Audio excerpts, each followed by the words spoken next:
Et pour l'instant, il est 6h14, l'invité de Comment j'ai réussi. Avec AJP, épargne, retraite, assurance emprunteur, prévoyance, santé. Abel Biver, bonjour. Bonjour. Merci d'être avec nous. Vous êtes le cofondateur de Nostrum Care. C'est une assurtech. Elle a été lancée en 2020 pour concurrencer le modèle traditionnel des assurances complémentaires. Votre objectif, c'est d'être pour ce secteur ce que les néobanques ou les banques en ligne ont été pour le secteur bancaire. En quoi est-ce que vous êtes différent des complémentaires santé traditionnels ? Merci de me recevoir. C'est vrai que dans les années 2010, on a vu le secteur de la banque qui a évolué, qui a digitalisé tous ses process. Et on s'est dit tout simplement que si un secteur comme la banque réussissait à le faire, on devait pouvoir le faire au niveau de la mutuelle santé. Surtout que la santé, c'est quand même un des budgets les plus importants pour les Français, donc on se devait de le faire. Le second sujet, c'était de pouvoir aussi adapter nos garanties et les faire évoluer en fonction des besoins de la société et des besoins nouveaux des Français. Donc c'est pour ça qu'on a intégré toutes sortes de garanties qui correspondaient à cette évolution, notamment au niveau du bien-être. Les banques en ligne avaient apporté de l'innovation, de nouveaux services au secteur bancaire qui avait pratiquement pas évolué en l'espace de 30 ou 40 ans. Est-ce que vous aussi, vous allez apporter de l'innovation sur le marché des complémentaires santé et si oui, de quelle manière ? De deux sortes en fait, tout simplement déjà en digitalisant, c'est-à-dire que tous les parcours de souscription et la gestion de son contrat et de ses garanties est intégralement digitalisé, intégré dans l'outil qu'on utilise le plus au quotidien, à savoir le téléphone portable, avec une application mobile, avec un design fluide qui rend beaucoup plus accessible notre mutuelle et notre gestion des soins. Ça, c'est la première chose. Et la deuxième manière d'innover, c'est tout simplement en ce que fait de mieux une mutuelle, c'est-à-dire remboursant des choses nouvelles, comme par exemple tout ce qui est pratique de médecine douce ou les produits bien-être. Voilà, c'est là qu'on peut innover. Alors j'ai vu par exemple que vous remboursiez déjà les produits à base de CBD. Est-ce qu'il y a réellement un intérêt en matière de santé ou est-ce que c'est aussi un argument, on va dire marketing pour cibler certaines populations ?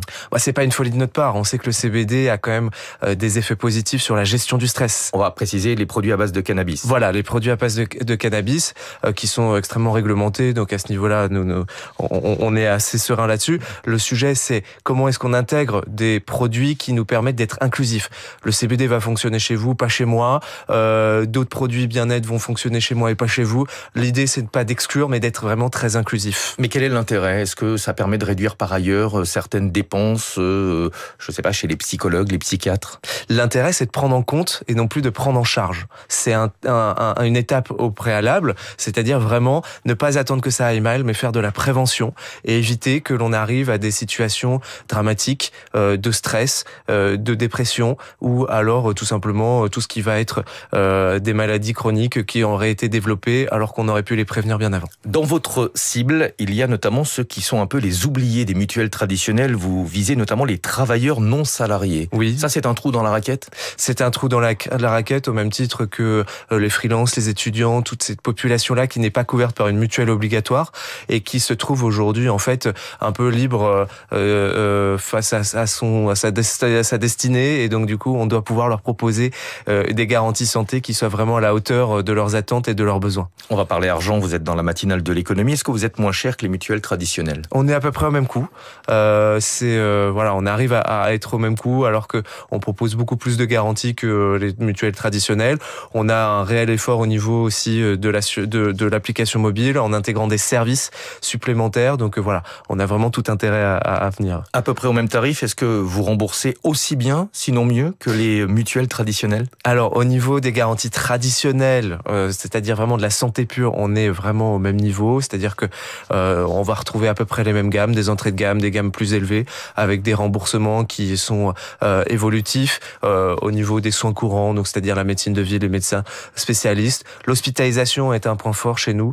Et après, c'est tout ce qui est optique dentaire. Là, on se retrouve vraiment avec les concurrents. Vraiment, ce qui va être l'élément différenciant chez Nostrum Care, c'est les prises en charge de tout ce qui est médecine douce et bien-être. Sachant que optique et dentaire, c'est ce qui coûte très très cher aux mutuelles. Avec le 100% santé. Ouais. Voilà. Les contrats groupes, c'est un sujet important pour les assurances complémentaires. Elles négocient des contrats avec les grandes entreprises, parfois des centaines, des milliers d'adhérents sur un seul contrat. Est-ce qu'avec votre modèle, vous pensez que ça peut intéresser les grandes entreprises ? Je sais que vous ne le faites pas pour l'instant, ça intéresse, on est très sollicité par rapport à ça. Le sujet, c'est qu'on ne le fait pas parce que c'est une expertise supplémentaire à développer que l'on n'a pas encore développée. En revanche, nous, on a une lecture un peu différente.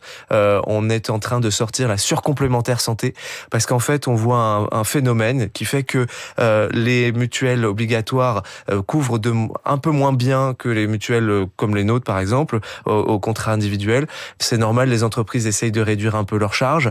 Donc, ça ouvre un espace et cet espace-là, c'est pour les salariés en leur proposant une surcomplémentaire santé en plus de leur mutuelle obligatoire pour justement couvrir un peu plus sur les postes traditionnels et encore plus pour tout ce qui est bien-être et santé mentale. La sécurité sociale est en déficit, on en a évidemment beaucoup parlé. Est-ce que la seule solution, selon vous, ce sont les transferts de charges vers les assurances complémentaires?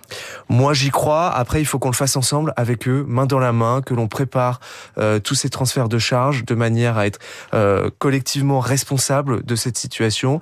L'enjeu de la santé et de la protection sociale, il est là, il est devant nous. C'est un enjeu qui sera un enjeu aujourd'hui, mais aussi pour les prochaines élections présidentielles. Et en tout cas, des acteurs comme Nostrum Care et des partenaires de Nostrum Care s'y préparent. On rédige, on propose. On a vraiment une démarche de pouvoir être force de proposition avec les acteurs publics. La lutte contre la fraude sociale est estimée à 13 milliards d'euros. C'est un débat important. C'est une vraie source d'économie potentielle selon vous? Je vais vous donner un petit exemple. Hier, on a attrapé un fraudeur qui voulait frauder 22 000 euros. Voilà.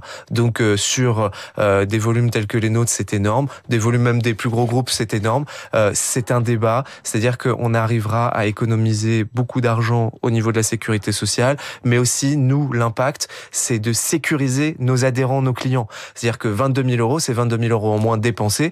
Donc c'est des cotisations qui ne seront un peu moins augmentées l'année prochaine. Ouais. Effectivement, la lutte contre la fraude, donc c'est un vrai levier. Merci beaucoup Abel Biver d'avoir été avec nous ce matin, cofondateur de Nostrum Care. Bientôt 6h21 sur Radio Classique. Nathalie Janson vient de nous rejoindre pour les classiques.